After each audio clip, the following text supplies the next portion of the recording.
Hi friends, welcome to Comics Odyssey. Thanks for joining us, joining me and us. A silent collaborator in this video is my beautiful wife, who helped me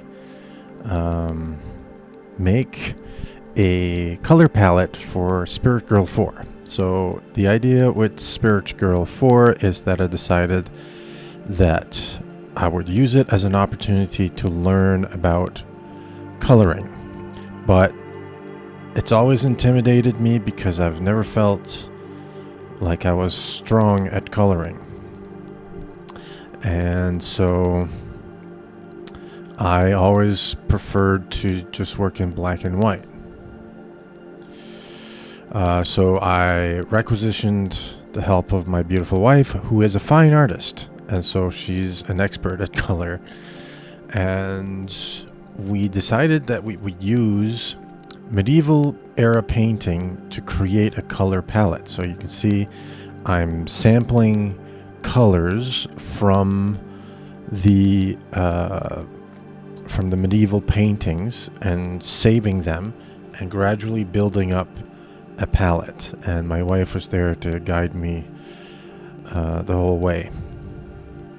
So it also taught me like tools from part of the Photoshop software that I hadn't used in a long time. And so yeah, just building a color palette. Why medieval? I thought it might be a way to distinguish my comics from regular comics. It's also, I like these paintings. And so my Spirit Girl in general is inspired not only by the 80s, the Bronze Age of comics, but also inspired by the medieval era of history. So it's a way to, reinforce that even further. So if I have the medieval if I have a color palette based on a medieval paintings, then it's a little nod to that era of history.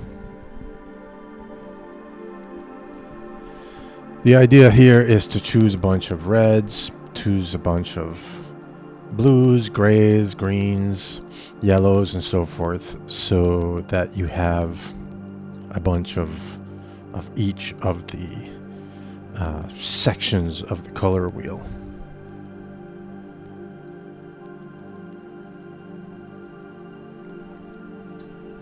I got these paintings from a book that is a reproduction of a medieval, lower Middle Ages era medieval manuscript, 16th century. That is a legendary historical telling of the history of the Crusades. So it has paintings of Charlemagne, and it's a very, very interesting book. So now that we've built a color palette, we're going to start painting. So here I'm creating a selection of the different areas I want to fill in. My technique for coloring is I'm not super confident at coloring, so I just start with what I know needs to go down. So I know that Spirit Girl's costume is red, so I start with my reds. So it's going to be a deeper, richer red than the default red from Photoshop that I was using in the first 3 issues of Spirit Girl.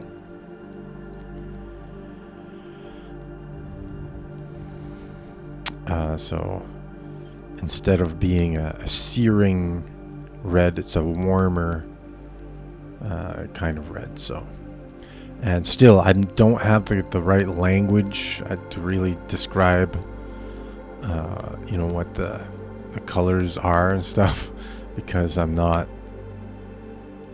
like keyed into the whole color thing as much as a fine artist would be.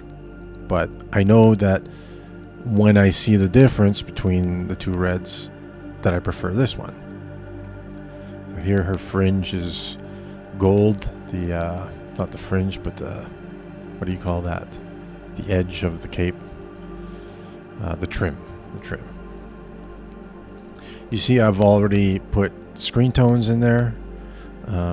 That's the little dot patterns in the back, so it's a way to create shading, create contrast,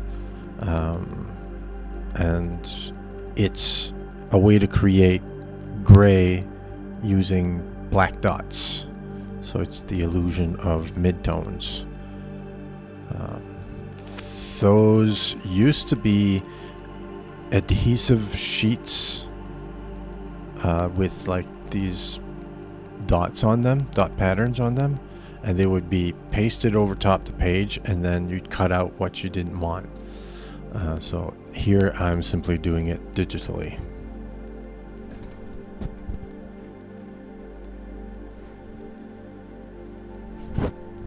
I actually had to learn about makeup, how a woman would apply makeup to highlight certain features on her face, and here I put it in the wrong area, so in subsequent pages I've adjusted that, so later on when I'm done coloring, which will be soon because I've colored 20 pages so far, and there's 28 total, I'm gonna go through all the pages again and then look at them and try to fix them, and then I'll do a print test, kind of look at the book as a whole and see if it's coherent enough to publish, and then I'll go make some adjustments. So zooming in here on the details, even though it's a very, very small drawing, you can see all the where the ink kind of spilled, but when you zoom out you tend to not see too much of that, so yeah, you can see it's a mess up close, but when you zoom out it starts to look better.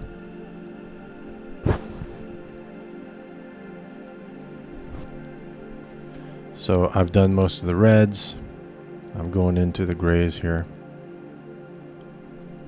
This is an early page, so I'm still kind of figuring out like how I like to go about doing my coloring. As you know, when I got to around page 11, I started to get a better feel for it.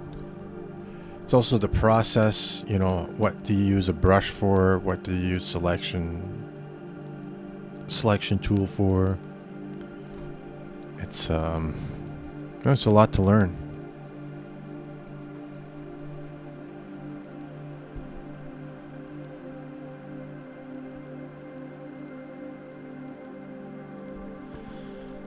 Here I'm making color decisions for the first time. I hadn't really thought about what color Stormhand would be, and that was, I had my wife over my shoulder and we're trying different colors and making that decision, right? So I settled on a pale peach kind of thing, which gives him the look of being semi-hairless a little bit, so he's kind of like a little bit of a hairless goat, which gives him a bit of a more monstrous tone, I guess. We'll see how it looks once I've printed it out. It looks very light on the screen here, but when it prints out, it always comes out darker than what you see on the screen. So we'll see how it comes out in the print test. I actually went to select a piece of wool. We took a picture of a wool blanket we have here. Let's just select a proper gray.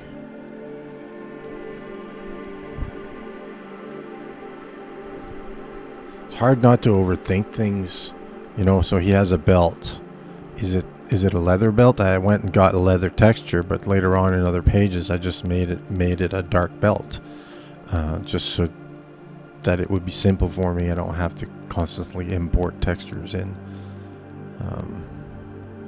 So, and from page to page, it's okay if there's some variation. I find, as long I find like the overall structure and shape of the costume is important. Certain details, they go lighter, darker. It's, I think the mind kind of chalks that up to like different lighting. So, but we'll see in the printout how it looks.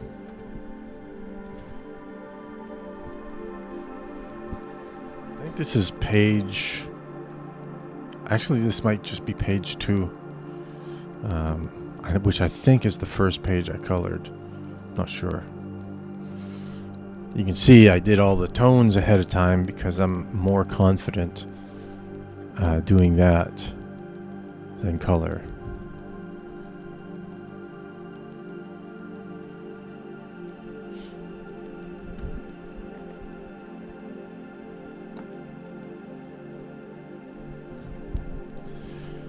I found coloring to take longer than I thought. It's a lot of cutting, and I really enjoyed establishing the color palette.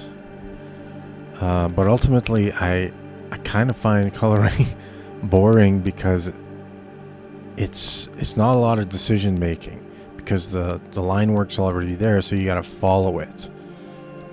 So it's a little tedious, and I don't find it super creative.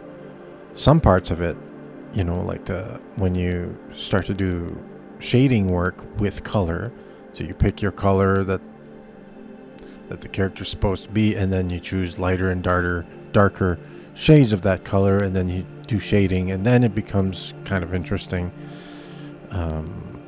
That is more like making art and less like working in a coloring book, right?